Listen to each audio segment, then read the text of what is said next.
गति भूत्वा प्रभुपेष्ट ईश्वरः पुरुषोत्तमः आब्रह्मस्तं बभृदाता सद्गुरुस्तं नमस्तुते। परम प्रेम श्री श्री ठाकुर मोर परमाराध्या जगत जननी श्री श्री बड़मा परम पूज्यपाद श्री श्री बड़दा परम पूज्यपाद श्री श्री दादा परम पूज्यपाद श्री श्री आचार्य देव चरण में कोटि कोटि प्रणाम। एवं मोर वीडियो देखुवा समस्त गुरु भाई माँ मानक राप्रीति जय गुरु जनाए। आशा कर समस्ते ही भल थे। आज एक भाइटाल इष्ट प्रसंगटी जहाँकि महाशिवरात्रि विषय आम जाना। तेणु परम प्रेम श्री श्री ठाकुर समस्त देवादेवी विषय कहते। आज आम जाना यही महाशिवरात्रि किपरि भाव पालन करने दरकार आउ कौन करने दरकार से समय जानिले आमको गुरु भाई मानू बहुत इजी हम ये व्रत को पालन करने जो माँ मैंने भी करुँच किपरि भाव में महाशिवरात्रि पालन करा जाए आज आम जाना। आसतु जाना। शिव पूजा कले शिवंक अभिप्रेत चलन चलिले मनीष मृत्यु भयरू त्राण पाए। मृत्युजय शिवंकर आ गोटे नाम। शिव उपासना जी ठीक भाव में करे तार अंतर हो उठे अभिभावनार उज्जीवित। प्रकृत धर्माचरण मनीष को अभिभा भयशून्य कर तोले। तथाकथित हजार रकमर क्षुद्र क्षुद्र भय बा आतंक ताकू संकुचित और त्रस्त करिपारे ना। सी जाने शरीर विनाश हेले भी आत्मार विनाश हुए ना। आत्मा चिर अविनश्वर एवं प्रतिटी मनीष ही सेई विश्वात्मांकर अंश विशेष। सद्गुरुंक उपरे गभीर टाण मनीष को मृत्यु भय अतिक्रमी साहसी अथच कल्याण पथिक करि तोले। कथित अछि शिव अति शीघ्र आशु परितुष्ट हुअन्ति बोली तांकर आउ एक नाम आशुतोष। भक्तर डाकर से शीघ्र साड़ा दियंती ता कौन ठीक ना? या भीतर भी रहस्य अछि। केवल मुहर डाकिले तांकर साड़ा मिले ना। से व्यक्त हुअन्ति गुरु रूपरे। गुरु को खुशी करिवार आंतरिक इच्छा जहाँ ठारे थाए ता उपरे से शीघ्र तुष्ट हुअन्ति। एई चलन जार जेते बेगवान से सेते शीघ्र शिव प्रसाद लाभ करिथाए। भारत एवं बहिर्भारत बहु स्थान रे शिव उपासना प्रचलित अछि। शिवंक उपासकगण शैव नाम परिचित। स्थाने स्थाने शिव नागभूषण बाघछाल परिहित जटा त्रिशूलधारी रूप में पूजित हुअन्ति तो केउंठी भी तांकर लिंग पूजा हुए। लिंग मूर्ति पुणी जन्नी पीठ उपरे प्रतिष्ठित। एही रूप में परिकल्पना काहींकी आलोचना करी देखा जाऊ यार रहस्य कौन। लिंग अवयव सृष्टि तत्व को ही सूचित करे। सृष्टि पाई प्रयोजन हुए पॉजिटिव और नेगेटिव संयोग। पुरुष पॉजिटिव नारी बा प्रकृति नेगेटिव। शिवलिंगर संगठन मने हुए पॉजिटिव नेगेटिव सम्मिलन भितर दे सृजन प्रकृति ही दौतक। शिवरात्रि बा विशेष विशेष अनुष्ठान रे शिवलिंग मस्तक जल ढालिबार प्रथा अछि। पाठक लक्ष्य करंतु ए पानी ढालिबा व्यापारटा किंतु शिवंकर पुण्यावयव मूर्ति रे बा अन्य कौनसी फट प्रतिकृति रे हेउ नाही। से लिंग मूर्ति को ही जल धारा द्वारा स्नान करा जाए। काहींकी कारण लिंग मूर्ति हैला सेक्स बा यौन जीवनर प्रतीक। लिंग मूर्ति उपरे शीतल जलधारा वर्षण करिवार अर्थ यौन जीवन को शांत रखिबा।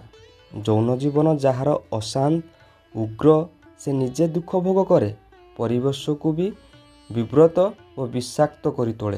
व्यतीत यौन जीवन शांत और संयत रहिले मनीषर जीवन शक्ति वृद्धि पाए। संतान भी भल हुए।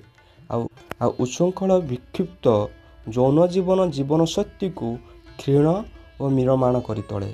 फल संतान भी हुए उच्छृंखल। तेणु शिवलिंग जल ढालिबार तात्पर्य मन हुए व्यक्तिगत तथा जातिगत यौन जीवन को सुस्थ शांत और स्वनियंत्रित रखिबा।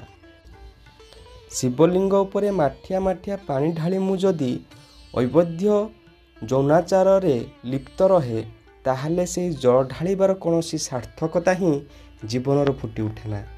ସାମୟିକ ଗୋଟିଏ ଉନ୍ମାଦନା ଅବସରରେ ସେହି ପୂଜା କରୁ ବା ଜଳ ଢାଳୁ, ତାପରେ ଯେୟାକୁ ସେଇଆ। ଏଥିପାଇଁ ଲକ୍ଷ ଲକ୍ଷ ଲୋକ ଆଜି ଶିବ ପୂଜା କରୁଛନ୍ତି ସତ, କିନ୍ତୁ ସେମାନଙ୍କର ଜୀବନ ଶିବ ଭାବ ଦୀପ୍ତ ବା କଲ୍ୟାଣ ହୋଇପାରୁନାହିଁ। ଆମ ଦେଶର କୁମାରୀ କନ୍ୟାମାନେ ଶିବରାତ୍ରି ବ୍ରତ କରନ୍ତି। ଉଦ୍ଦେଶ୍ୟ କ'ଣ? କଲ୍ୟାଣ ଲାଭ ବା ଶିବ ସମ ସ୍ୱାମୀ ପ୍ରାପ୍ତି। ତେଣୁ ଶିବରାତ୍ରିରେ ସେମାନେ ସାରାଦିନ ନ ଖାଇ ନ ପିଇ ସନ୍ଧ୍ୟା ପରେ ପୂଜା ଉପକରଣ ନେଇ ଶିବଙ୍କ ମଥାରେ ଜଳ ଢାଳି ଆସିଥାନ୍ତି। ସେଥିରେ କ'ଣ ବ୍ରତର ଉଦ୍ଦେଶ୍ୟ ସିଦ୍ଧି ହୁଏ? ସିଦ୍ଧ ହେଲେ ହିଁ ତ ଶିବଙ୍କ ବରରେ ଶିବତୁଲ୍ୟ ସ୍ୱାମୀ ପାଇବା ଉଚିତ। କିନ୍ତୁ ବାସ୍ତବରେ ସମସ୍ତଙ୍କ କ୍ଷେତ୍ରରେ ନହେଲେ ବି କାହା କାହା କ୍ଷେତ୍ରରେ ଅନ୍ୟ ପ୍ରକାର ହୋଇଉଠେ। କୌଣସି ଝିଅ ହୁଏତ ଏପରି ସ୍ୱାମୀ ପାଇଲା ଯେ ତାର ଜୀବନ ତିକ୍ତ ହୋଇଉଠିଲା।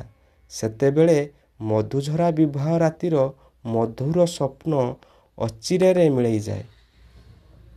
ଅଶାନ୍ତିର ଅଗ୍ନିରେ ଦୁଇଜଣ ହିଁ ଜଳିପୋଡ଼ି ଭସ୍ମ ହେବାକୁ ଲାଗନ୍ତି।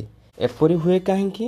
କାରଣ କେତେଗୁଡ଼ିଏ ମନ୍ତ୍ରପାଠ ହୁଏତ କରାହୋଇଛି, ପୂଜାର ଉପଚାର ବି ସାଧ୍ୟ ମଧ୍ୟ ଦିଆଯାଇଛି, ଅନୁଷ୍ଠାନର ଆଡ଼ମ୍ବରରେ ବି ତ୍ରୁଟି ନାହିଁ, କିନ୍ତୁ ବ୍ରତ କହିଲେ ଯାହା ବୁଝାଏ ତାହା କରାହୋଇନାହିଁ। ବ୍ରତ ଶବ୍ଦଟି ଆସିଛି ବୃ ଧାତୁରୁ, ଅର୍ଥ ବରଣ କରିବା। ଶିବବ୍ରତ କରିବା ମାନେ ଶିବତ୍ୱକୁ ବରଣ କରିନେବା, ଶିବଙ୍କୁ ଆପଣାର କରିନେବା, ଆଉ ତାହା ବର୍ଷର ସେହି ଗୋଟାଏ ଦିନ ପାଇଁ ନୁହେଁ, ସାରା ଜୀବନ ପ୍ରତିଟି ମୁହୂର୍ତ୍ତରେ। ପୁଣି ବ୍ରତ ଶବ୍ଦର ଆଉ ଏକ ଉତ୍ପତ୍ତି ହେଲା ବ୍ରଜ ଧାତୁର, ଅର୍ଥ ଚାଲିବା। ଶିବରୂପୀ ସଦ୍ଗୁରୁ ଯେପରି ଚାହାନ୍ତି ସେପରି ଚାଲିବା, କହିବା ଏବଂ କରିବା ଥିଲେ ହିଁ ବ୍ରତ ସାର୍ଥକ ହୁଏ। ସଂକଳ୍ପ କରିବାକୁ ହୁଏ ସେ ଯାହା ପସନ୍ଦ କରନ୍ତି ତାହା ହିଁ କରିବି ଏବଂ ତାଙ୍କର ଯାହା ଅନଭିପ୍ରେତ ବା କୌଣସି ମତେ ହିଁ କରିବି ନାହିଁ। ଏହା ନ କରି ନ ଖାଇ ନ ପିଇ ଶିବଙ୍କ ମଥାରେ ହଜାର ମାଠିଆ ଜଳ ଢାଳିଲେ ବି ଶିବ ଅର୍ଥାତ୍ ମଙ୍ଗଳ ଲାଭ କୌଣସି ମତେ ହେବ ନାହିଁ। ଆଜିକାଲି ଠିକ୍ ଭାବରେ ତାତ୍ପର୍ଯ୍ୟ ବୁଝି ପୂଜାବିଧି ଅନୁସରଣ କରାଯାଉନାହିଁ ବୋଲି ଏସବୁ ପୂଜା ଅନୁଷ୍ଠାନ କେବଳ ସାମୟିକ ଗୋଟିଏ ଉନ୍ମାଦନା ସୃଷ୍ଟି କରୁଛି, ମାତ୍ର ଜନଜୀବନର ସ୍ଥାୟୀ କଲ୍ୟାଣ କିଛି ଆଣିପାରୁନାହିଁ। ଏହା ତ ଗଲା ବ୍ରତ ସମ୍ବନ୍ଧରେ କଥା। ତାପରେ ଦେଖାଯାଉ ଉପବାସ ହିଁ ବା କେତେ ଦୂର ଠିକ୍ ଭାବରେ ହୁଏ। ସାରାଦିନ କିଛି ନ ଖାଇ ରହିବାଟା ହିଁ ଅନେକ ଉପବାସ ବୋଲି ମନେ କରନ୍ତି, କିନ୍ତୁ ଉପବାସ ମାନେ ତାହା ନୁହେଁ। ଆହାର ସଂଯମ ଦ୍ୱାରା ଶରୀରକୁ ହାଲକା ରଖେ, କାମ ବେଶୀ କରାଯାଏ ଏବଂ ମନକୁ ଏକାଗ୍ର କରିବାରେ ସାହାଯ୍ୟ କରେ। ଏହିସବୁ ଉଦ୍ଦେଶ୍ୟ ସିଦ୍ଧି ହୋଇପାରେ, ସେଥିରେ ଉପବାସ କରିବା ନ ବି ହୋଇପାରେ। ଉପମାନେ ନିକଟରେ, ଉପବାସ ମାନେ ନିକଟରେ ବାସ କରିବା।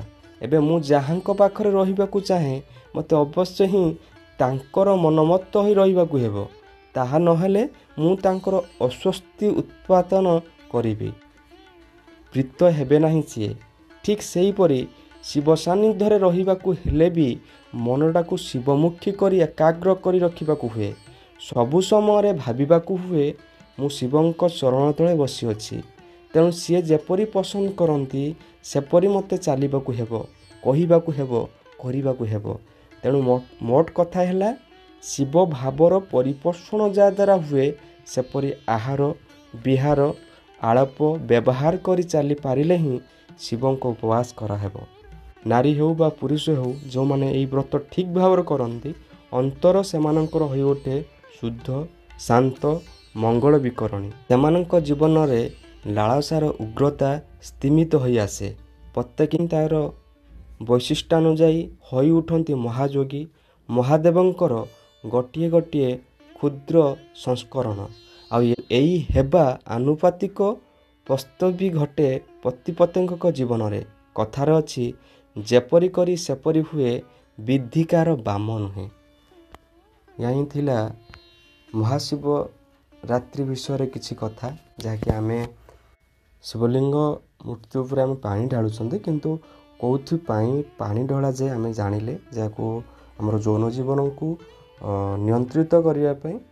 ଆଉ ଉପବାସର ଅର୍ଥ ହେଉଛି ନିକଟରେ ରହିବା। ତେଣୁ ଆହାରକୁ ସଂଯମ କରି ଯଦି ଆମେ ତାଙ୍କ ନିକଟରେ ରହିପାରୁଛେ ତାହେଲେ ଆମ ଉପବାସର ଭ୍ୟାଲୁ ରହିଲା। ନା ତାକି ଖାଲି ଆମେ ଖାଦ୍ୟପେୟକୁ ଦୃଷ୍ଟିରେ ରଖି ଯଦି ଆମେ ଦିନସାରା ଉପବାସ ରହି ତାଙ୍କୁ ପୂଜି ନ ପାରିଲେ ବା ଶିବ ଭାବ ଯେଉଁଟାକି ଠାକୁର କହୁଛନ୍ତି ଶିବମୁଖୀ ଭାବଟା ଯଦି ଆମେ ନ ରଖିପାରିଲେ ତାହେଲେ ଇଏ ବ୍ରତ କରି ତାଙ୍କୁ ବରଣ ଆମେ କରିପାରିଲେ ନାହିଁ। ତେଣୁ ଶିବମୁଖୀ ଭାବଟା ରହିବା ଦରକାର ଏବଂ ଯେପରି ଭାବରେ ଠାକୁର କହିଛନ୍ତି ସେପରି ଭାବରେ ଯଦି ଆମେ ଚଳିପାରିବା ତେଣୁ ପୁରୁଷ ହୁଅନ୍ତୁ ବା ନାରୀ ହୁଅନ୍ତୁ ଏ ବ୍ରତଟି ହିଁ ତାଙ୍କ ଆତ୍ମାକୁ ଶୁଦ୍ଧ ଶାନ୍ତ କରି ତୋଳିବ, ଏଠାରେ ସନ୍ଦେହ ନାହିଁ। ପରିଶେଷରେ ସମସ୍ତଙ୍କୁ ଜୟଗୁରୁ ଜଣାଏ ଏବଂ ଆଶା କରେ ଯଦି ଭିଡ଼ିଓଟି ଆପଣମାନଙ୍କୁ ଭଲ ଲାଗିଥାଏ ତାହେଲେ ଭିଡ଼ିଓଟିକୁ ଲାଇକ୍, ସବସ୍କ୍ରାଇବ୍ ଏବଂ କମେଣ୍ଟ କରିବାକୁ ଭୁଲିବେ ନାହିଁ। ବନ୍ଦେ ପୁରୁଷୋତ୍ତମମ୍, ବନ୍ଦେ ପୁରୁଷୋତ୍ତମମ୍, ବନ୍ଦେ ପୁରୁଷୋତ୍ତମମ୍।